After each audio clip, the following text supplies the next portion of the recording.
അമൽ college ക്യാമ്പസിൽ നിർമ്മിക്കുന്ന ഫാത്തിമ വരിക്കോടൻ സ്മാരക ബ്ലോക്കിന്റെ ശിലാസ്ഥാപനം P V Abdul Wahab M P നിർവഹിച്ചു. പി കെ ബഷീർ MLA അധ്യക്ഷനായി. കൊല്ലം കൊണ്ട് ഏറ്റവും ഡെവലപ്മെന്റും ഏറ്റവും പുരോഗതിയും ഏറ്റവും ഇൻഫ്രാസ്ട്രക്ചറും ഏറ്റവും കോഴ്സുകളുള്ള ഒരു കോളേജായി മാറിയത് അമൽ കോളേജാണെന്ന് കൊണ്ട് അഭിമാനിച്ചോളൂ. ഞാൻ കോളേജിലെ ജനറൽ സെക്രട്ടറിയാണ്. എൻ്റെ വാപ്പ ആ കോളേജിന്റെ സ്ഥാപക സെക്രട്ടറിയാണ്. അന്നൊക്കെ ആ കാലഘട്ടത്തിലൊക്കെ എല്ലാവരും കോളേജിലേക്ക് എത്തിക്കുക എന്നുള്ളതായിരുന്നു ഒരു പ്രയാസകരമായ ഒരു കാര്യം.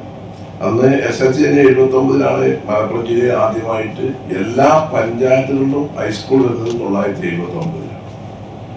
1982 കൊണ്ടോട്ടി കോളേജ് വരുന്നത്.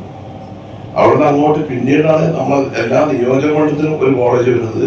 ഏത് കാലത്ത് അറിയും? 2013.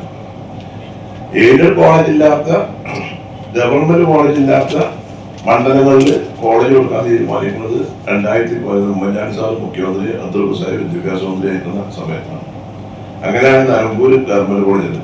എനിക്ക് എറണാകുളം മണ്ഡലത്തിൽ ഗവൺമെന്റ് കോളേജ് കിട്ടൂല. ഒരു എയ്ഡഡ് കോളേജ് ഇവിടെ, ഒരു എയ്ഡഡ് കോളേജ് അരീക്കോട്. അതുകൊണ്ടാണ് നിലമ്പൂര് ആ കോളേജ് ഇല്ലാത്തതുകൊണ്ടാണ് കിട്ടിയത്. അതന്നെ അതിന്റെ ഡെവലപ്മെന്റും കാര്യങ്ങളൊന്നും നടന്നില്ല. പക്ഷെ തൊട്ടടുത്ത കൊണ്ടോട്ടിയിൽ ഗവൺമെന്റ് കോളേജ്, കൊണ്ടോട്ടി നിയോജകമണ്ഡലത്തിലായിരുന്നു EMA. അതിപ്പോ വള്ളിക്കുന്ന് മണ്ഡലത്തിലായി.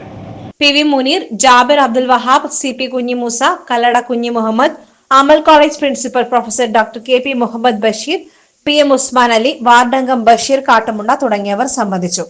അത്യാധുനിക രീതിയിലുള്ള ലബോറട്ടറി, ക്ലാസ് മുറികൾ, ഓഡിയോ വിഷ്വൽ തിയേറ്റർ ഉൾപ്പെടെ 4 നില വിദ്യാഭ്യാസ സമുച്ചയമാണ് നിർമ്മിക്കുന്നത്. SS Gold, Pure Gold. SS Group, Nilambur.